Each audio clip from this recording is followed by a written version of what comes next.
everybody, and thank you so much for the intro. A big thank you to Penguin Random House for doing this. So I am really excited because we are going to have an awesome fantasy panel in store for you. We're going to just be talking all things fantasy, craft, the amazing world building and everything. So I'm going to go ahead and invite our awesome authors to come on screen, and then I'm going to do a little introduction for each one.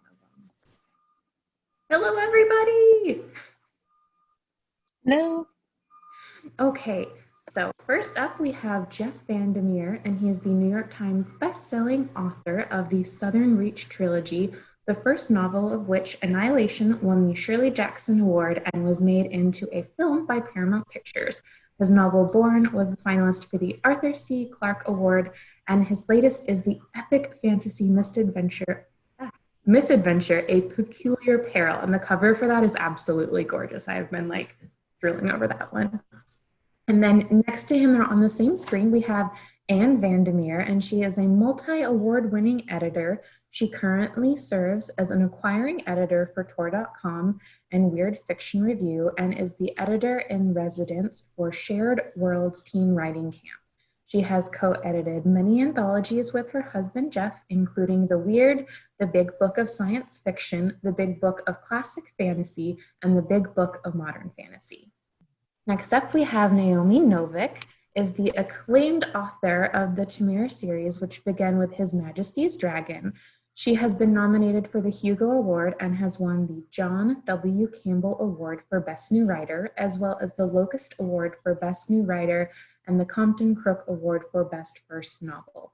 She is also the author of Uprooted, Spinning Silver, the graphic novel Will Supervillains Be on the Final, and the upcoming novel A Deadly Education, which I just finished reading. 2 thumbs way up for it. Book 1 of the School Mace trilogy. Naomi lives in New York City with her husband, Charles, the founder of Hard Case Crime, and their daughter, Evidence.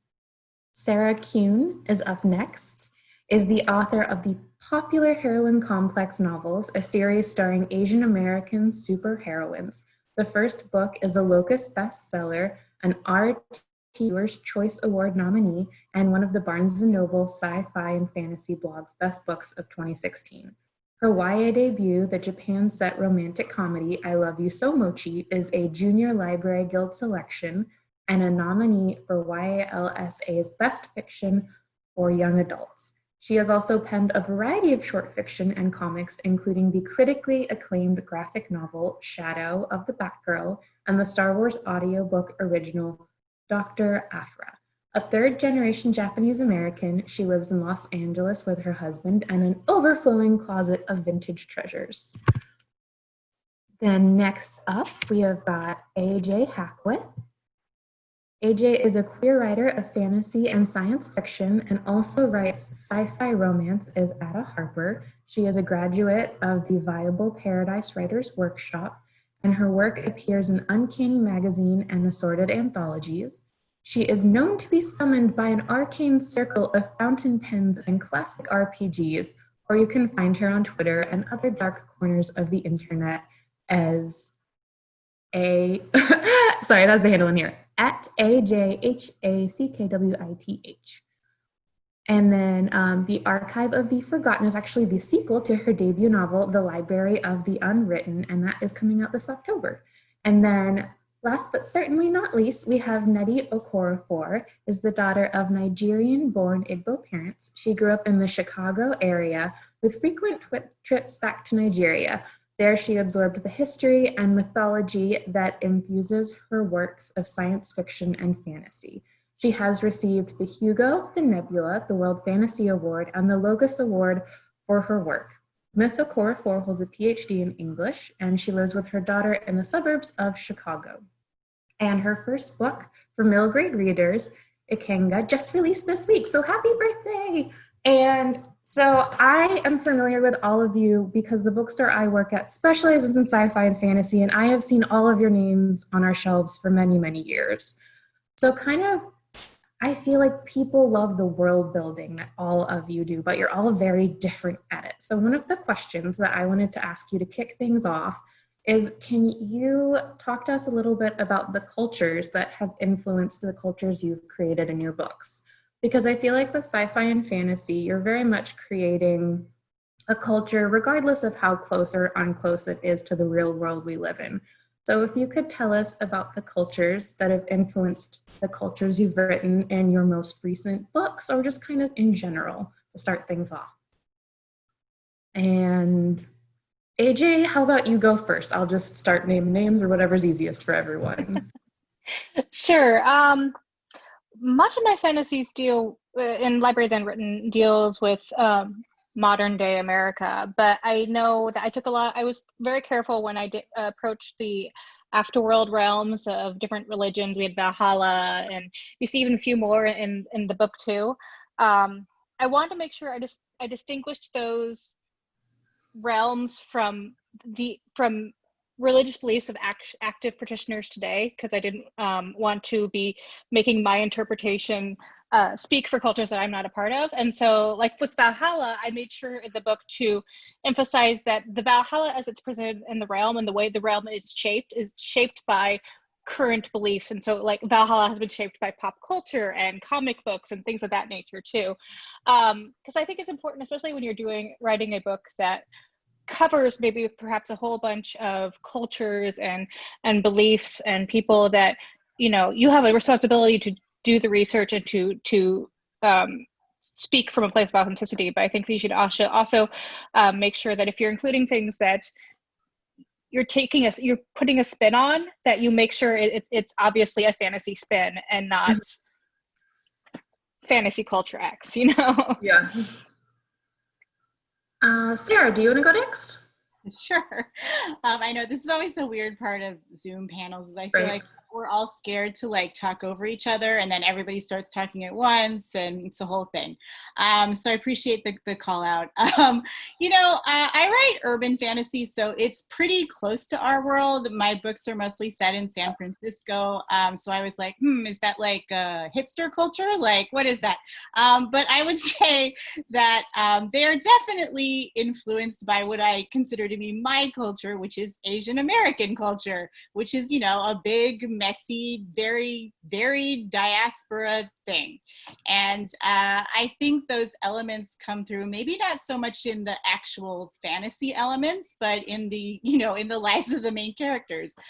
So in the first book, I remember one moment that I had added in revision that actually a lot of Asian American readers told me they really responded to, and which I really appreciated, was the two main characters. There's sort of this origin story where they become best friends in kindergarten, and it's because they are the only two Asian Americans in that class, and they both bring in food for snack that the other kids think is weird. And, they sort of bought, like, to them, it's just like, for me, it was spam musubi. So there's, like, one of the characters is Japanese American, brings in spam musubi. And that, for me, was very much a staple. But I know some people think that's weird, or think that spam's gross, or, like, whatever. And so I was very actually touched and moved to hear from a lot of Asian Americans that they related so much to that there's actually a term for it. It's called the lunchbox moment, which I think was coined by Angry Asian Man, Phil Yu. And I guess I don't know if that really has an effect on the fantasy elements of my books, since they are set in a probably fairly familiar version of our world, but that's how, what I consider to be my personal culture influences the writing. Awesome. And Nnedi, would you like to go next? Yeah, in terms of what I write being influenced, my own personal cultures, I'm Nigerian American, specifically Igbo, and like that culture has not only influenced what I write, but it is the reason that I write. It is the reason why I started telling stories. So it's like, I've since branched out a bit into other African cultures in my stories, but it always started with specifically Igbo cultures. And even when it comes to the cosmologies and mythologies and the creatures and the way that I take some of those things and give it a fantasy spin and kind of add and blend things, it always started with with my cultures, and a lot of that has to do with me being Nigerian American. So, you know, both of my parents are Nigerian immigrants, and they came to this country in 1969. So I was born here. And then once my sisters and I, because there are three of us, and then I have my brother who's 7 years younger than me. But like from a young age, my parents were taking us back to Nigeria. And because of that, like, you know, being basically an American Nigerian, whenever we would go there, we would look at things with new eyes and different eyes, but at the same time, we're meeting, you know, family and cousins, relatives, grandparents, all of that. So it's like, so I was taking these things in with strange, through a strange kind of different lens, both American and Nigerian. And I was always immediately attracted to the cosmologies and cultural beliefs, especially those things that were not talked about a lot, or someone would start talking about it and, you know, they'd say, shh, you're not supposed to talk about that. So I was especially attracted to those. So when I started writing stories, those are the things that came through. Those are the things that I was attracted to writing about, because when I wrote about them, there's a freedom in that where like I didn't have to ask permission, and nobody could, you know, nobody can make me stop, and I could do whatever I wanted and go wherever I wanted to go and go in those places where I wasn't supposed to go to. So really that was the foundation of it. And like with Ikenga was very much based in my own culture and the way that I see it, but also seeing it through the eyes of a boy who's from there. So yeah, it's not only, it doesn't only influence what I'm writing, it is really the foundation of it. It's rooted in it. Awesome. Anne and Jeff, I feel like I should say your names. Let's go, Jeff. Well, I guess it varies from book to book for me. I did not have a strong sense of place, in the sense that we traveled a lot when I was younger. I grew up in the Fiji Islands, and even when I came back to the U.S., I didn't really feel American per se. I felt a little bit distance from that. I even had a British accent because Fiji was a British Commonwealth country. So, you know, for a long time, I thought about writing about Fiji, but even as a teen writer, I kind of understood I was not Fijian, and my experience had been as an outsider in that culture. So when it's like that, you think about, as a writer, you think about things like distance and where you're telling the story from. And you work also with the constraint. I'm a big believer that constraint is a good thing, and that there are a million stories you could tell, but you have to understand why you're telling a story and what's personal in it to you. So finally, with a novel called Born, for example, I had a character who had been torn away from her island nation as a climate crisis refugee, basically, and had only vague memories of it. And there, where there was I think the appropriate distance, there are signifiers that if you know Fiji, you know that that's what her background is, even though it's never stated. So that allowed me to, I think, usefully imbue a character with aspects of a culture without overstepping what I would see as a line. And again, I don't really see that as restrictive. I just think that's part of how you think about things as a writer. With A Peculiar Peril, the new novel, was kind of a different thing, because it's this epic mishmash of history set mostly in a hotbed of a backwards Europe on an alt-Earth called Aurora. And all the rest of the world is looking on with horror as this place full of wild magic combusts in a way that may impact the more civilized areas of the world. And so you have characters from an enlightened Islamic republic who are interacting with this hotbed because they're afraid it's going to explode.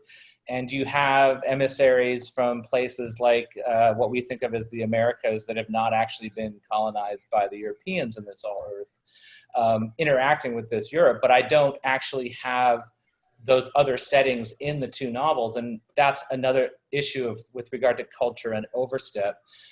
With all due respect, I did not like how Rowling dealt with Native American magic houses, for example. And I felt like what I should do is create spaces that if someone wants to write fan fiction in them and they're useful to them, that's great. But those are not the spaces I'm going to go, even though I'm going to talk about them and maybe have characters that come from them. And so that's how I use constraint in a way that I think helps focus the books that has representation that's diverse but doesn't go into places where I would feel like there's somebody else who could tell the story better, if that makes any sense. No, yeah, that does make sense. That totally makes sense. Naomi, what about for you? So, I actually had an interesting conversation the other day that this is reminding me about, where I was sort of talking about, somebody was asking me what the historical period of spinning silver was. And, and I was sort of talking about how the historical period it's obviously pre-industrial, right? So the technological setting was one sort of culture, but the emotional setting, the emotional culture, was the culture that my father experienced living in Lithuania before World War II. And I feel like those are two interesting differences that you can have in fantasy, right? When you're writing fantasy, you have so much more control over the stage that you're setting, that you have you can try and reach a culture that that nobody alive is part of, that you could not be part of yourself. But I think the emotional culture is harder to capture if you haven't lived it, right? Right. So, and I guess I myself think I had something like Nnedi's experience, except without that reconnection. My parents are first generation immigrants, but they were completely severed for a long time from their roots. My father, by choice, he escaped. He felt that he had escaped anti-Semitism in Eastern Europe and did not want connection to it. And my mother, because of communism, because she'd had to defect in order to stay in this country. And because of that, when I was growing up, I had parents who couldn't give me English language culture. They couldn't give me their favorite books the way that I now give my daughter my favorite books. And because we didn't speak Polish consistently at home and I lost it quite early, I couldn't actually access my Polish and Russian family culture while still not quite feeling wholly English language immersed. And yet at a certain point, you sort of start reading on your own, and I really quite immersed myself in a culture that I have no sort of heritage for. British fantastical literature became kind of my emotional home in a lot of interesting ways that, in a way took me a while to unpack from, I think, and reach back to some of the things that I had lost culturally. And that experience of sort of being a cultural migrant, I guess, a cultural immigrant where, obviously there's that sort of valorized in many ways. Growing up, I remember that, what was that, Schoolhouse Rock, the Great American Melting Pot? I'm dating myself. Who else remembers that song? And that was valorized. And so, I felt completely entitled to take that English language culture and sort of make it my own, consider it my own. And yet at the same time, I'm glad to have sort of recaptured some of my family heritage. And I think that as a writer, I'm trying always to tell a story that feels true, that's emotionally true.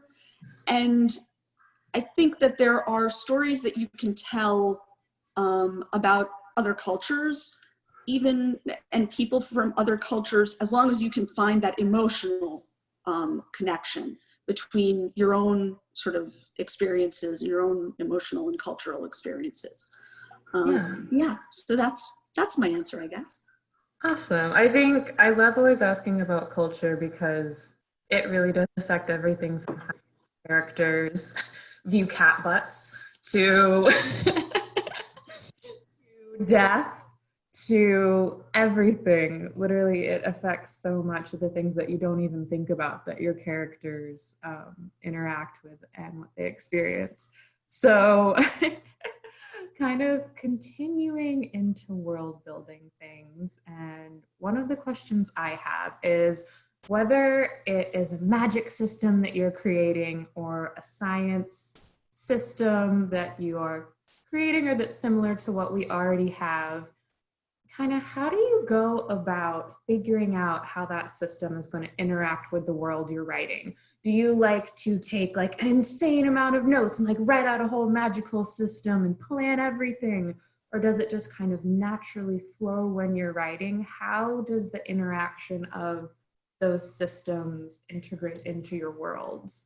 And I can call again on people if that worked last time, but I'm going to mix it up so that we're not all going in the same order. If that's okay. Does that work? Okay, Nnedi, how about you go first? Yeah, it's interesting because like at this point, even though I am, let's see, 18 books into into my career, I still feel like I'm in a lot of ways filling in blanks that I want to see. So like a lot of the I don't know if magical systems is the right term for it. But a lot of the cosmologies that I'm writing about they're rooted in things that people actually believe and that are actually real. So it's like, it's not so much that I'm having to put something together. It's more that I'm having to get it right, get the facts that are out there right, interpret correctly, and then the things that I add need to fit as well. So it's like it doesn't feel like I'm making something up at all. It feels like with Ikenga, and Ikenga is real. That's an actual cultural object of strength. People have them. I have one, even though I'm female. But there's like a whole thing around Ikengas. And so when I'm writing about it, and then I also add sort of a fantastical, mystical spin addition to those beliefs. So I'm adding to it, but the way that I add to it has to be with respect. And I'm fully aware that, like, I'm fully aware that, one, because I am Igbo, if I do something, I know I'm going to have to answer for it. So it's like, so really that's the way I'm coming at things. With my Akata series, that one, I'm also drawing off of things that actually exist as well. And I also have to be very aware of what I'm treading on and the power of what I'm treading on and what I'm working with, and those things that I add have to logically fit into what's already there. So that's more what it's like for me. I haven't really written anything where I've completely made it up. Like, I don't even know what that experience is, which is interesting. But yeah, that's really what I'm navigating when I'm dealing with these, cosmologies. And I think that's what gives them such a strong, like, rooted and grounded feeling to them, is that they have these very strong origins in reality and things that people actually believe. And I think that comes across in the stories as well. Yeah. One last thing, like in a lot of ways though, what I also want to add is that readers often can't tell when I'm making something up or when I haven't. And really the advice that I give for that is, like, most likely I didn't make it up. So just and you're more likely to be correct, but yeah. So if you're like, where did this fascinating idea come from? You're like, well. Yeah. Like, that was not me. And what about you? Well, each summer, one of the best things that I do is I work at this teen writing camp called Shared Worlds. And what we do is we bring all these high school students together in groups of 10 or 12, and they have to create their own worlds, which is going to have their magic base and such like that. But it's really interesting. These kids spend that first week working on their worlds and creating their magic bases. And then at the end of the first week, each group has to present their world to the rest of the camp. And the rest of the camp gets to ask them questions and poke holes in it. And I really love that because, first of all these kids have to come together and negotiate what the rules are for their worlds. So that's really cool. Different from a writer. A writer just has to fight with themselves, but these kids have to do it together. And I just love to see how their minds work, how they try to make all these things work. And then the other kids, with respect, of course, are asking them questions about their worlds and how they work. And does this make sense? And wouldn't this be better? So I love to see how their minds work. Nice. Jeff, what about you?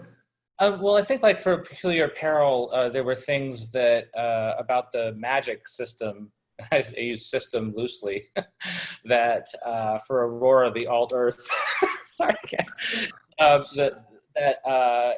where things kind of complemented each other. So on Aurora, there's a real mashup of European history, which is something I know really, really well. I've done a lot of research and we've traveled a lot of these places and had what you might call the non-tourist experience because of our editors leading us around. And so that mashup was very comfortable to me. And then the idea of the magic being unpredictable actually helped, I think, the mashup because the two things in combination are both wild, so they seem to fit each other. But then on particular countries, for example, Czech magic, and Czech Republic is a place we have visited a lot. We have a lot of friends there, and we know it very well. I took the risk of actually like thinking of their magic system being a certain way. So like a Czech magician in thinking about defending Prague will think, well, I'll create a beer golem that will spew out beer fumes that will intoxicate the enemy. And also it'll be a truth serum. So they'll be fighting with themselves because they'll be telling each other secrets that they don't usually share with one another.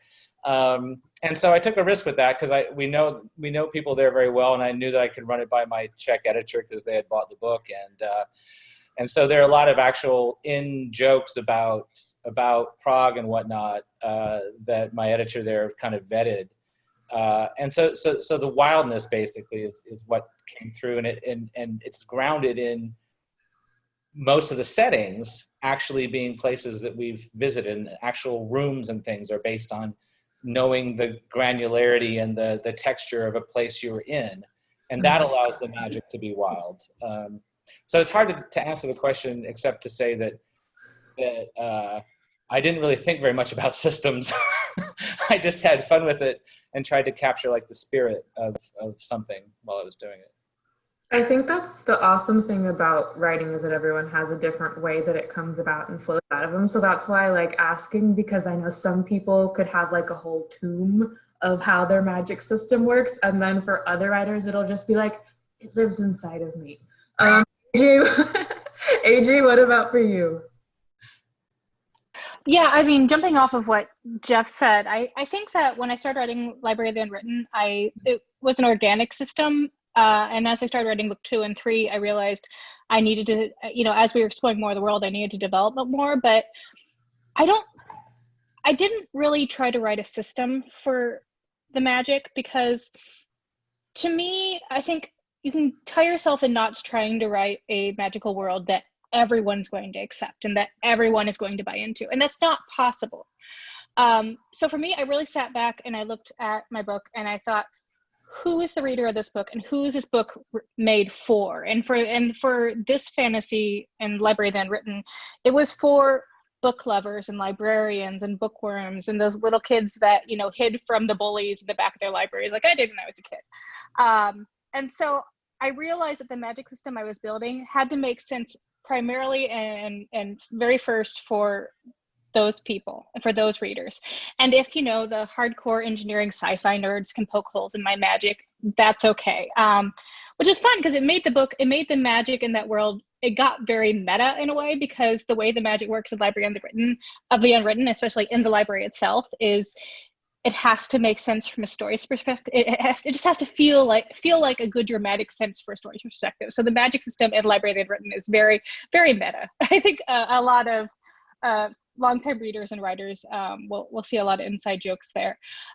So and that's very different than from the next project I'm working on, which is, I'm calling it a shrine punk kind of fantasy world, where magic is more of a replacement for technology. So it needs to be a lot more systemized.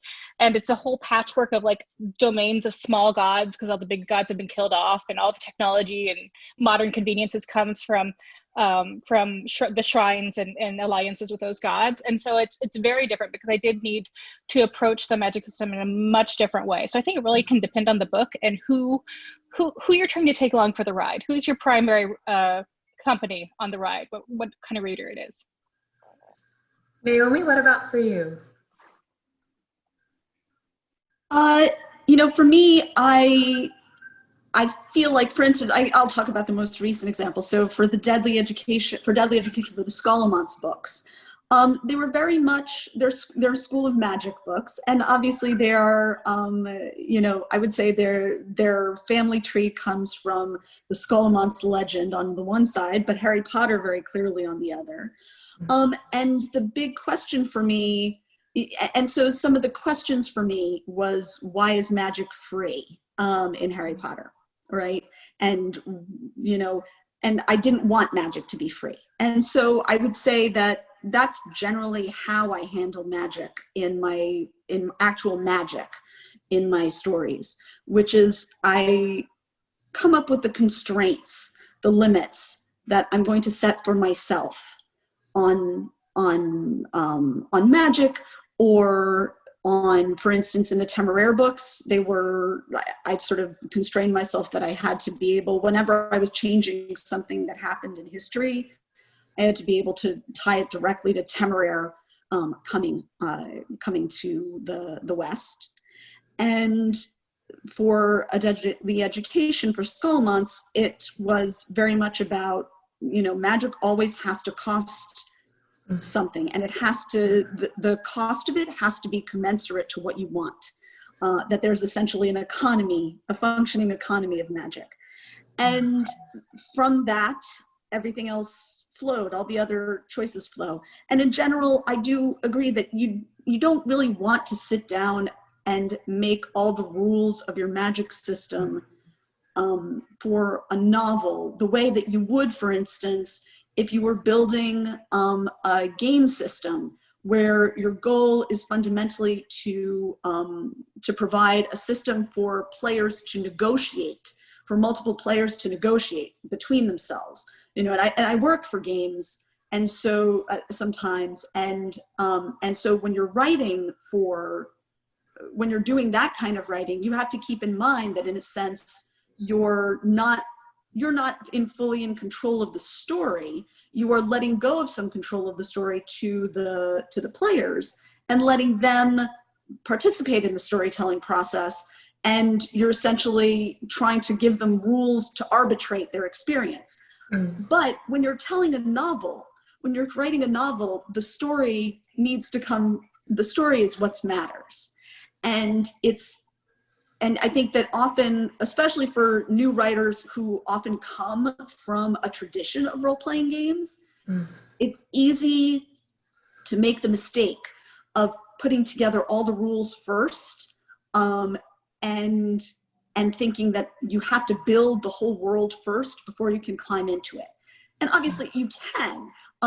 If you're Tolkien and what you actually care about is the language and the world that you're building, and the story is not actually so important to you. But then when you actually come to tell the story part for other people, you need to be willing to let the rules flow in the service of your work, I think.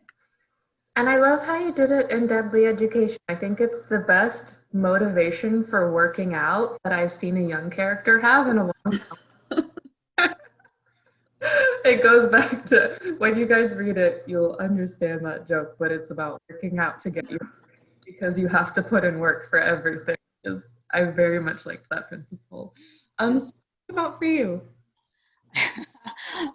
So I have probably the worst system for this, and I actually do not recommend anyone uses it, but it kind of goes back to what Naomi was saying about how, you know, when you're writing a story, the story is what matters. It's not, you can build the most beautiful, complex world, and it doesn't really matter if the story doesn't work.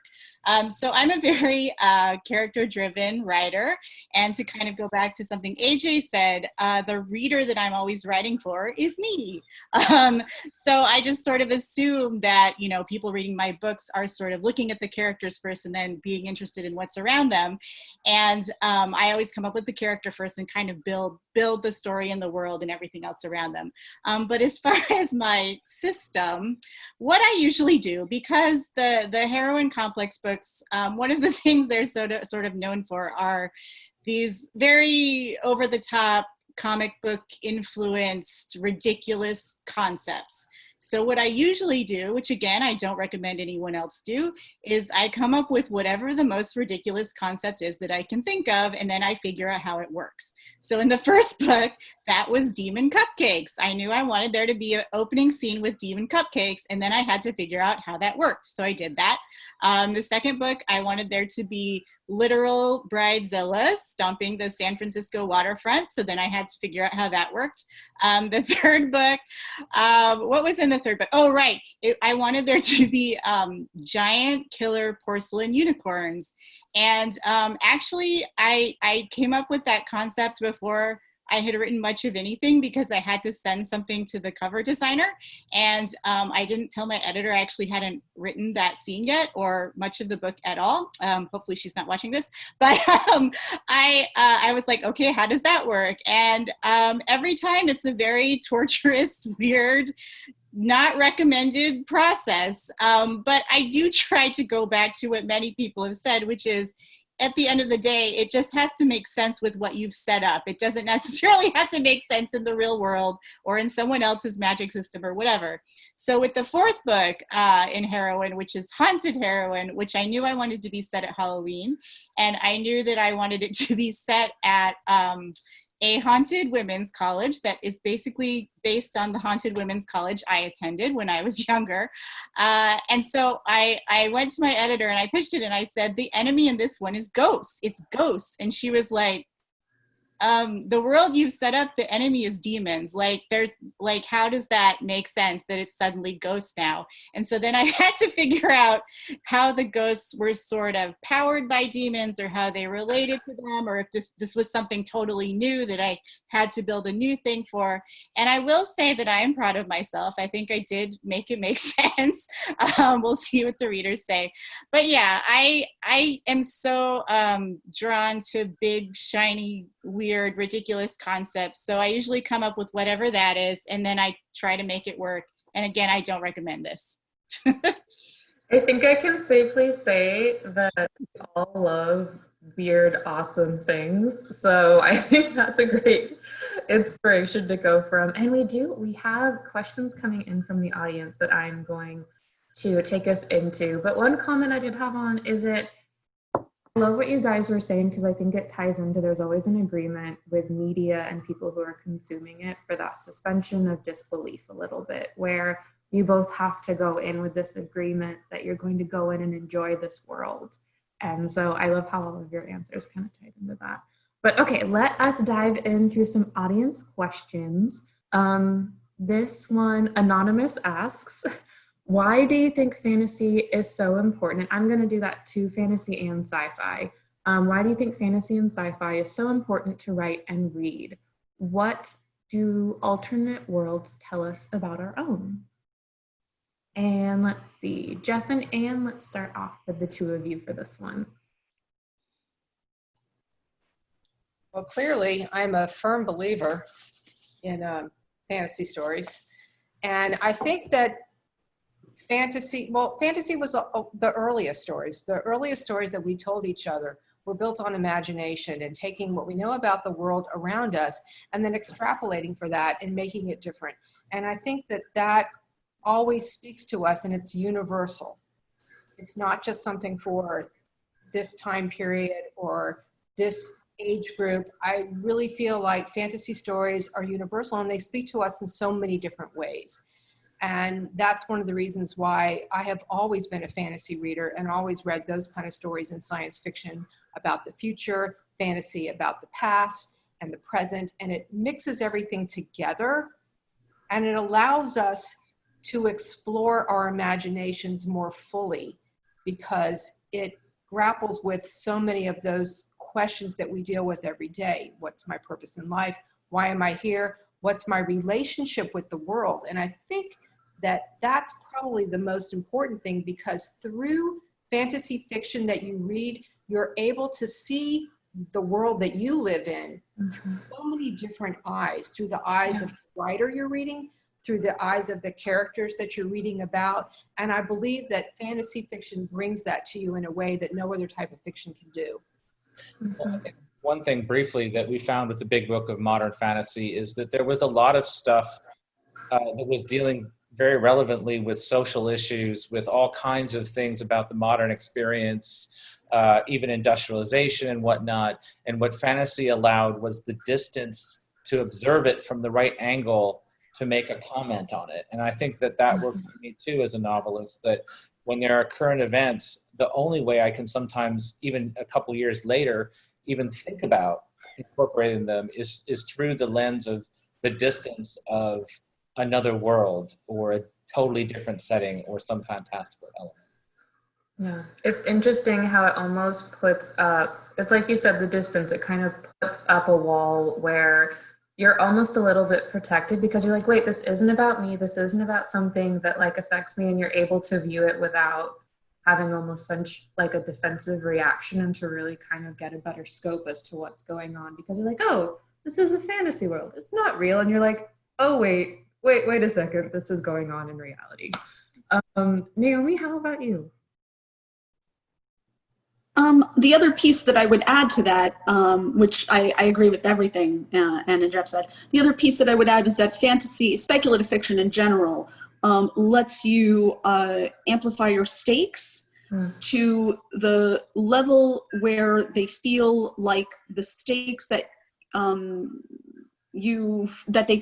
stakes feel the same to the characters that they do to you emotionally. So for instance, right, I think we all felt in high school, right? I think everybody's had that awful experience in high school of you walk into the lunchroom and you're like, where am I gonna sit, right? And who am I gonna sit with? And what if they don't want me sitting there? And, and that kind of emotional experience feels so large in you that it feels like the whole world is at stake.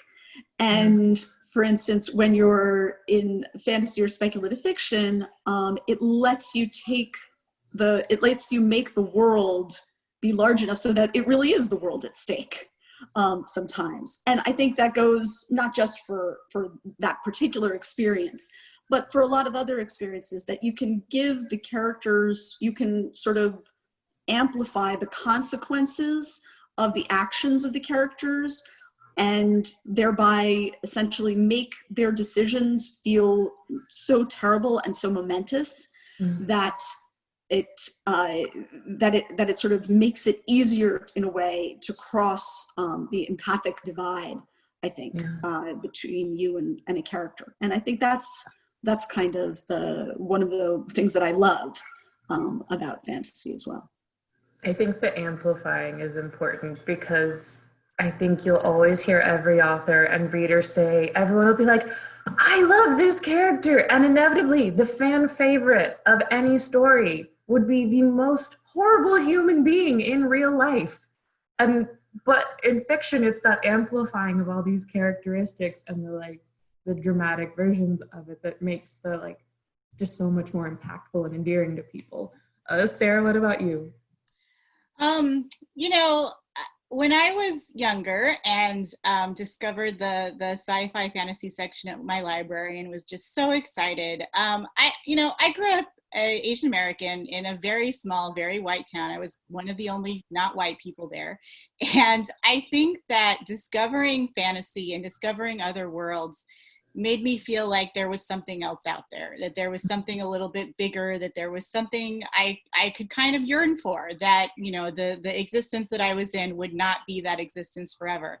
And of course, a lot of the fantasy I read growing up, though, was mostly white characters written by white people. It's not like I really saw myself very much in those pages. So I think for me, now I find it important to write what I do, because I'm sort of hopeful that I can show younger girls who are maybe like me, looking for something bigger, looking for something, you know, else out there, that not only is there something else out there and there's something bigger and there's something you can hope for, but you can also be the star of it. You could also be the main character. Or just present, period, but hopefully the main character.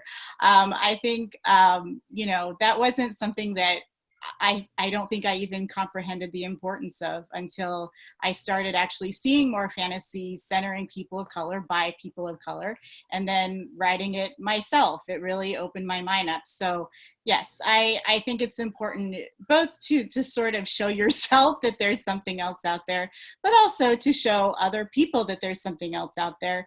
And you know, those young girls of color, that you're important too. You're worthy of being a hero. You're worthy of being centered. And you can be the star of this big, epic adventure that will take you away from your very small, very white hometown. Nice. AJ, we'll throw it over to you next. Because it's fun. Yeah. I mean, Yeah. I so rarely hear like lit fic authors or thriller authors get asked like, what's the point of these books? And I think maybe it's because I also write romance, but sci-fi and fantasy and romance are all kind of together, that we're always asked to justify our existence.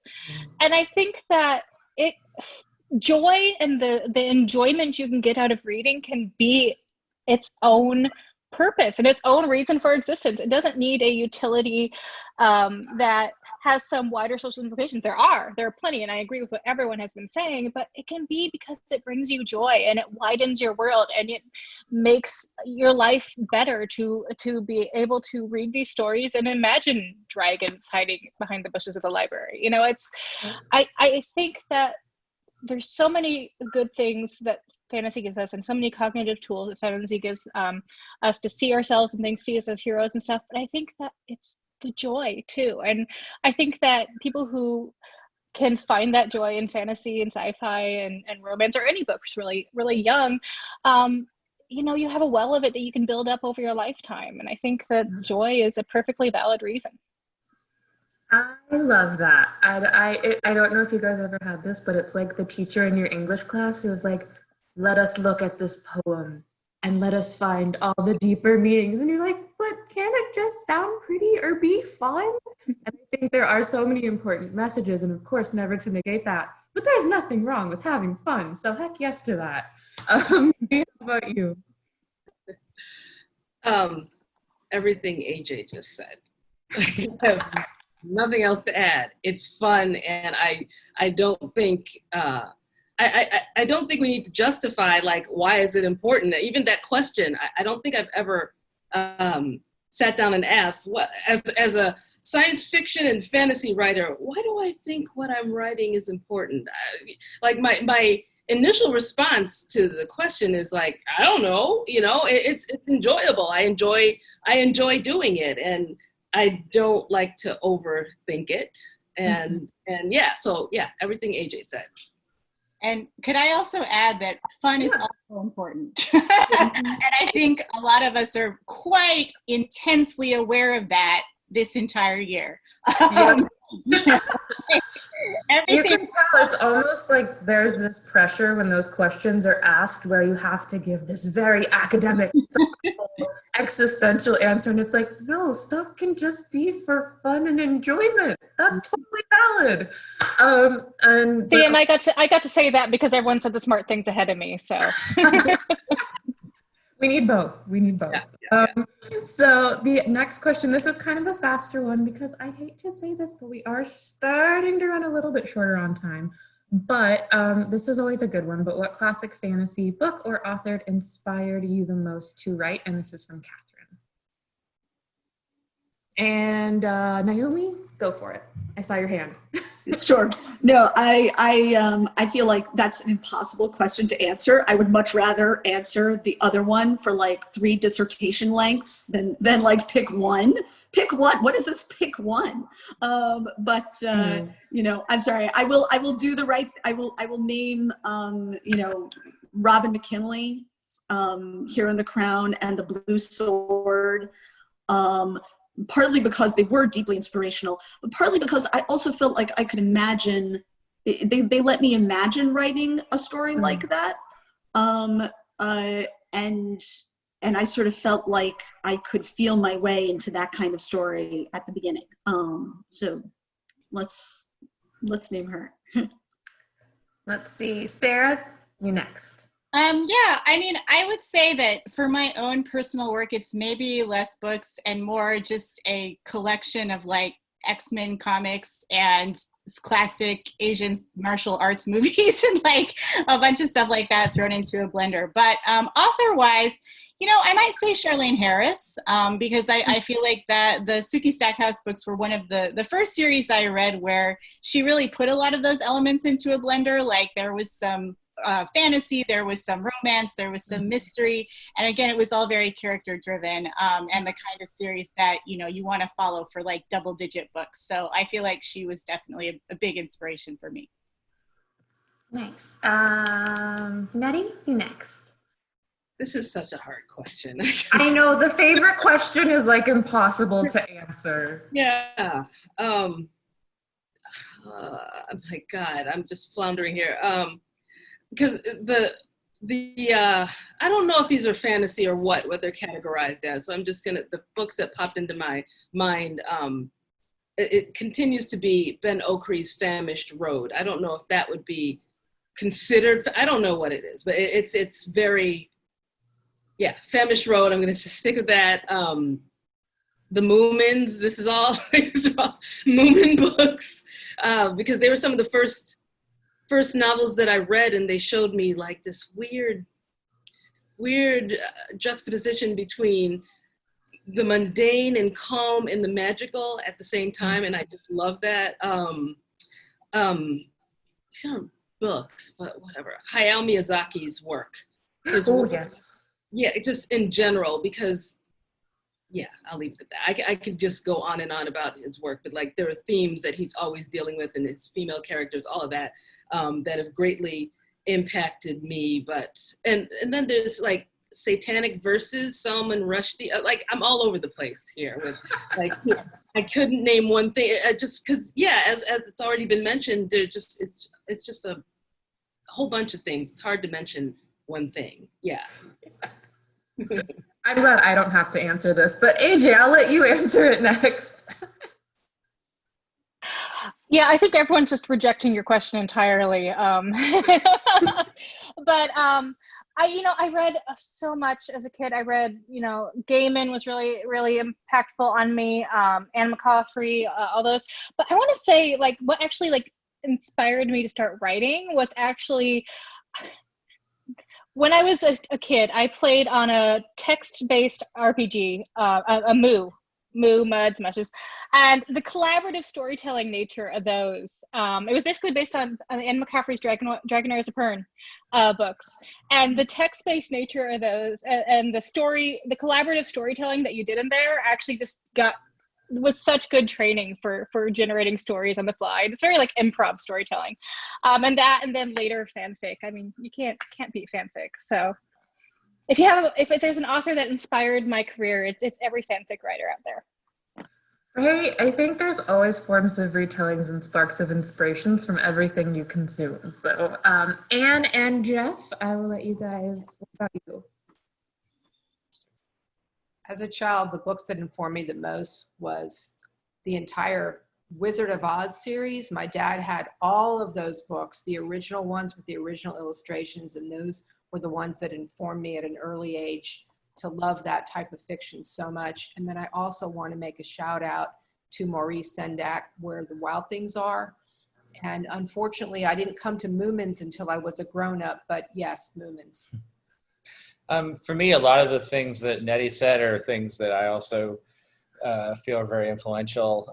And then also growing up in Fiji, we had these amazing, well, what are now considered classic Indian comics of like action comics of like the Ramayana and the Mahabharata. And those things were just absolutely amazing. And then also things like Asterix and Tintin that you wouldn't really get in the US necessarily at that time. And then there were three that I think kind of just blew the back of my head off. And one of them was Angela Carter.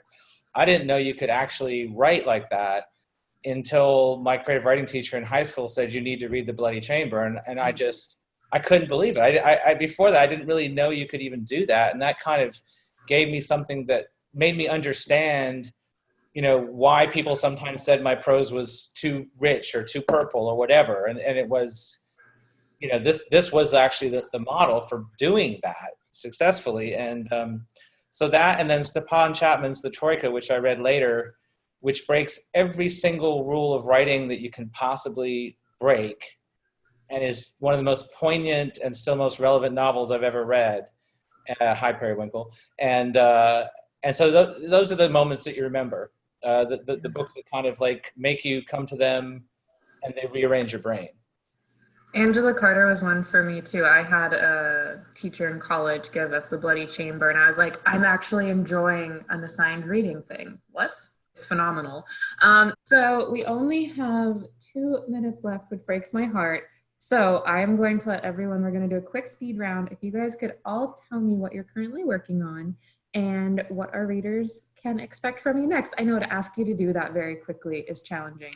But Nnedi, since you are looking, I'm going to pass it off to you first. Yeah, I'm currently working on a lot of things that we do not have time to mention at all. But I guess I could say that I'm working on the 3rd Akata book, and I have a novella coming out in January called Remote Control.